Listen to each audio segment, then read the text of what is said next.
Now joining us on Arise 360 today is Chinasa Anukam, a Nigerian writer, media entrepreneur and stand-up comic whose work reflects on the evolution of contemporary African storytelling across digital, live and global platforms. Trained in law at the University of Bristol, she returned to Nigeria in 2021 and found Paula's Playground, a production company focused on developing original research-driven cultural content and international reach. She's the creator and host of Is the Seat Taken, a long-form digital interview series that has attracted audiences in more than 120 countries, recording over 11 million views across 4 seasons. The series is recognized for its structured conversations, intellectual curiosity, and measured vulnerability. Chinasa joins us following a recently sold-out stand-up comedy performance to discuss her creative process, the discipline behind building original formats, and the place of African voices within the global conversation economy.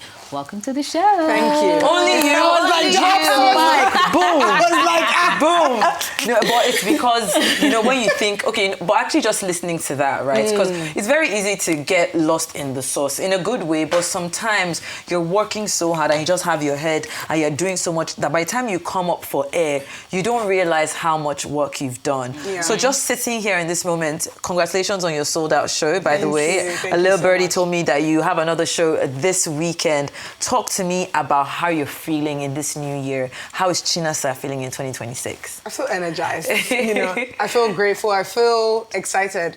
It's a dream to have ideas and be able to bring them to life. It's a dream to have people care about your ideas.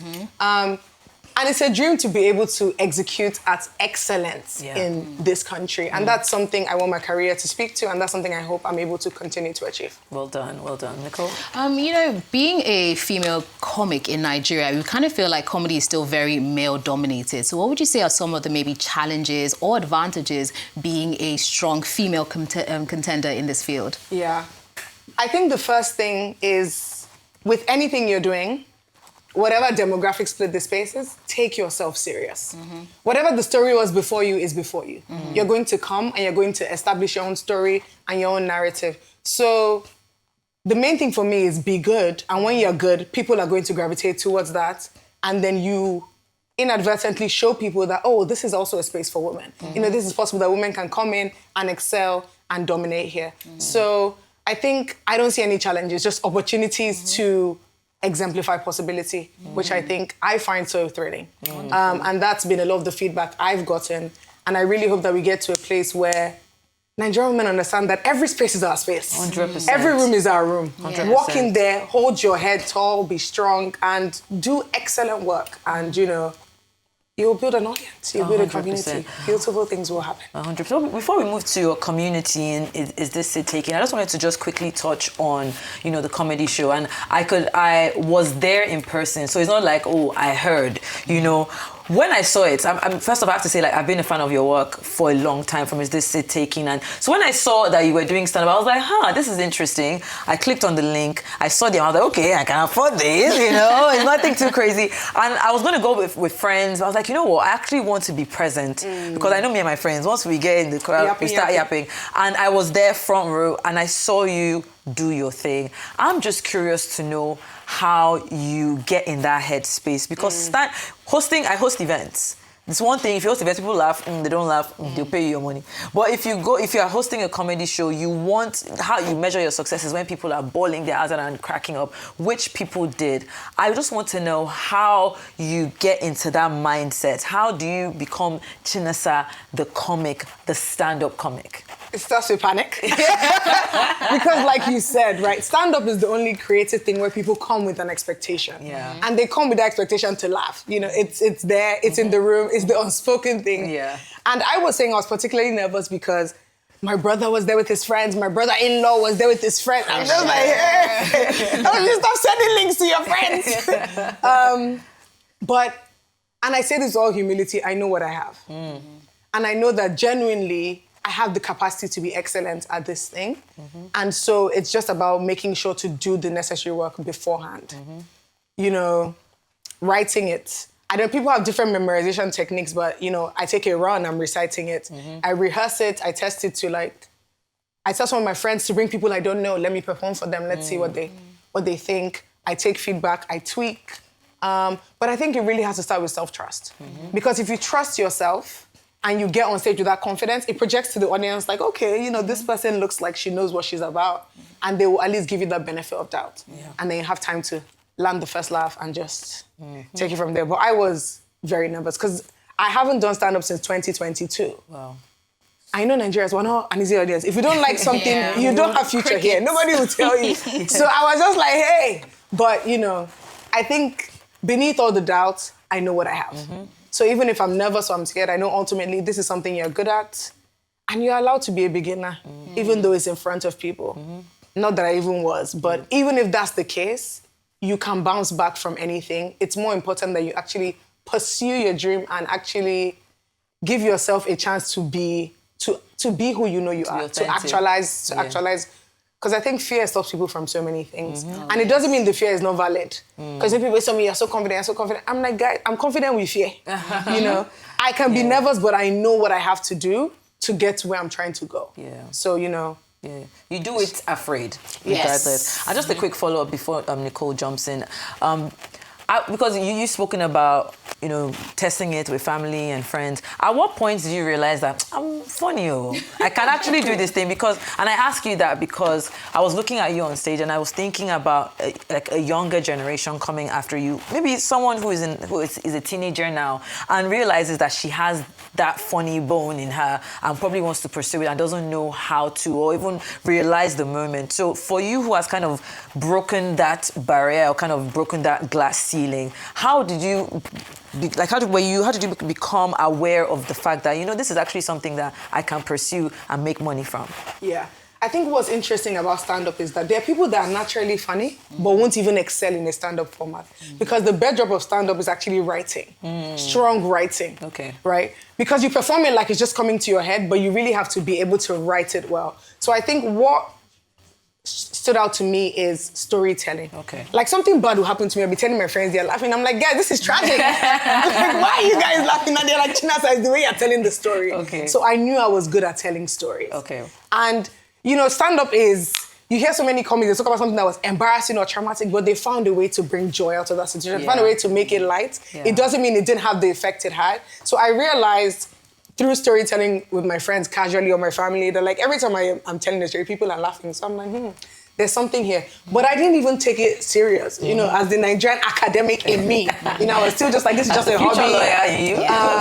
But Trevor Noah's career was a big change for me, and I think I said that to you, Shaitan. And that's why I think possibility and seeing Africans doing things, seeing African women doing things, seeing Black women doing this is so important because you don't know what you spark in somebody, even if that's just permission to explore, permission to investigate. Oh, is this something I can possibly be good at? Because I think I can. So I think when I saw him, I was like, oh, I think I can do this in a way that's funny, but also intelligent and also passes the message across. And 100%. We're on the journey, we're on the road. 100%. So even taking you back to 2021, that is when you moved back to Nigeria, right? You just studied law. I'm sure everybody in your family thought, oh, our next lawyer, the law, Chinasa, is coming through. Even law was not good enough for my father is waiting for me to be a doctor. Oh, no. So even the law was a tussle. And, like I said, I was a very academic child. So I always tell people, my dad sees me like, Ngozi Okonjo-Iweala. He's like, when are you going to get your PhD?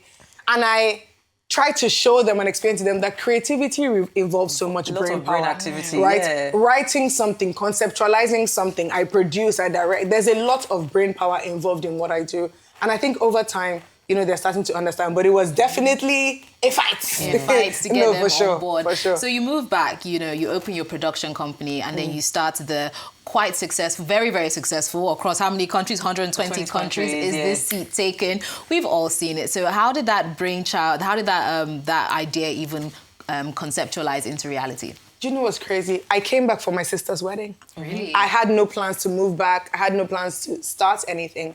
What had happened was I was in film school in New York and then the pandemic started. And all of a sudden, everything, I had so many things I had like in the pipeline that I was going to do. And I was also doing stand-up, trying to do stand-up in New York. So everything just came to a complete halt.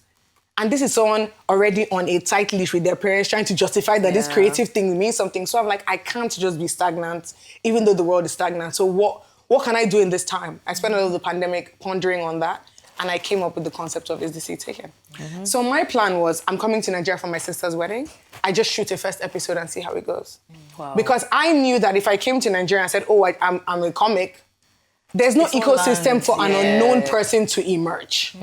So I'm like, okay, if I do Is This Taken and people watch it and they're like, oh, this girl is funny, you know, she's interesting. If she says she's a comedian, maybe we can check her out. Yeah. So for me, that was actually the rollout. I started a career as a rollout to roll out another career. Wow. So that's why even hearing all these things, it's like, there's so much I want to do. Wow. And there's so much I will do.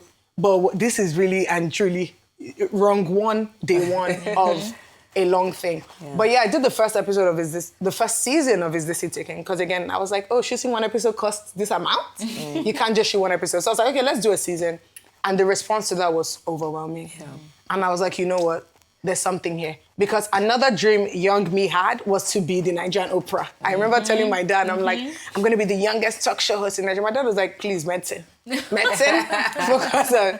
But yeah, so interviewing, talking to people, I think everything really has storytelling at the bedrock of it. And just honoring African stories, people that are doing impactful things, inspiring things in our culture. I thought that would be cool to do that from a cultural lens.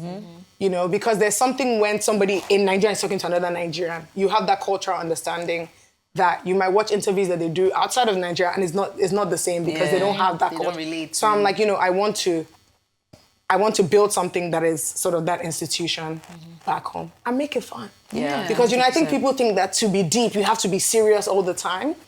No. And I think that there's room for more play. Yeah. Especially for Nigerians. You know, we're stressed. So I really wanted something that people can come home and distress to, but is also insightful about, you know, somebody you might look up to, someone you might enjoy, something that's fun for them, fun for me, and fun for people to watch. And I'm happy to say that I believe we achieved that. Yes, wonderful. I agree as well. We're going to go on a short break now, but don't go anywhere because once we come back from this break, we're going to continue our conversation with Chinasa. We'll be right back.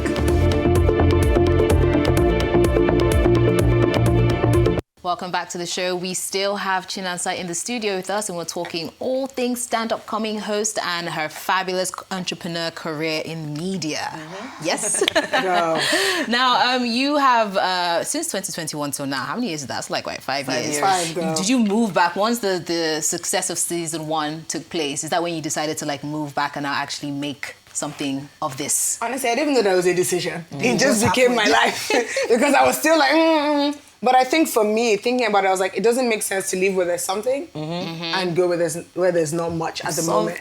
Because for me, even with Is This Taken, I started it at a global standard because I know I'm going to export. Yeah. So I'm always like, yes, I want the story of my career to be this was built from Nigeria. Yeah. This was done at this level from Nigeria to the world, kind of like our musicians are doing. So I think for me, there's more purpose and fulfillment in that. So I was like, okay, it's the same journey, just through a different lens, right? We're going to do it from home. Okay. So looking at your journey so far, from law to media entrepreneurship and comedy, how do you personally define success at this stage of your career?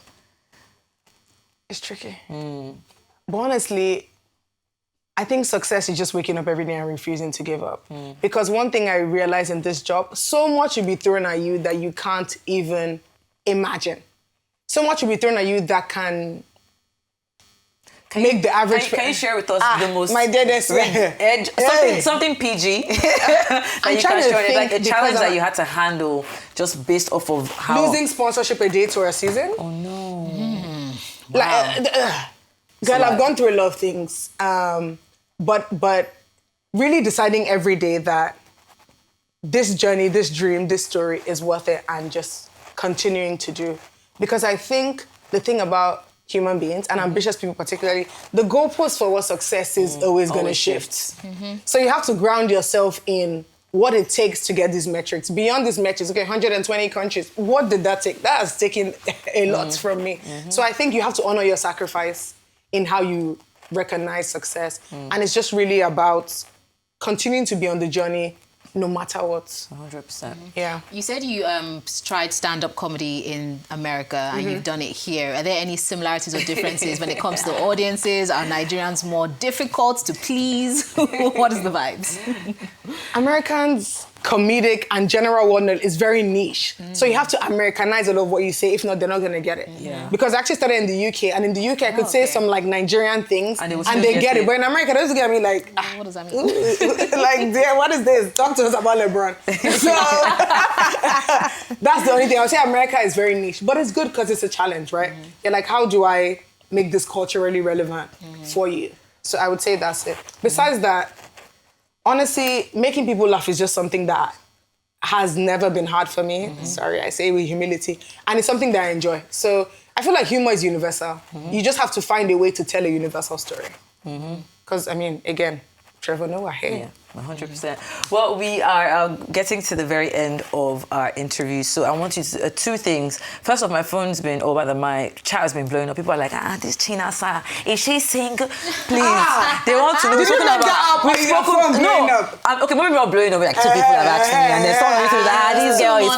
So, it's more than... So, when we're talking about your career, I wonder, like, what's going on there? And secondly, tell us about your show happening on Saturday. Where is it happening? How can people get tickets? And what's your plan for the future? When are we seeing season 5 of Is This It? Hey! So many questions. Yes. Season 5 of Is This It Taking, you will be saying Q3, Q4. Okay. But before that, we have a very exciting announcement regarding Is This It Taking. So stay tuned. I love you know that. your girl is serious. So good things are coming. What's going on in my romantic life is space. There's vacancy here. Officer is not on seat. Minister is not on seat. So if you want to take the seats, send in your application. All righty then. And then your show on Saturday? Saturday, tickets are live on Partyverse. It's where we had the last one, the Laughter Cave Comedy Club in Ikoyi Plaza. Come. Here from Shetan, it was such a fantastic time. Yes, it was. And come and be be a part of the start of something, the beginning of something. You see, I was one of the first people to buy stocks. Yes. You understand? Yeah. Before next thing you see me on Netflix and I'm not accessible to you anymore. And you could have been there. And I remember that you were one of the first. So I love you. Have a good day, everyone. Thank you guys so much for having me. Thank you so much for being here. You're such a pleasure to talk to. Thank you. And we wish you the best in the future endeavors.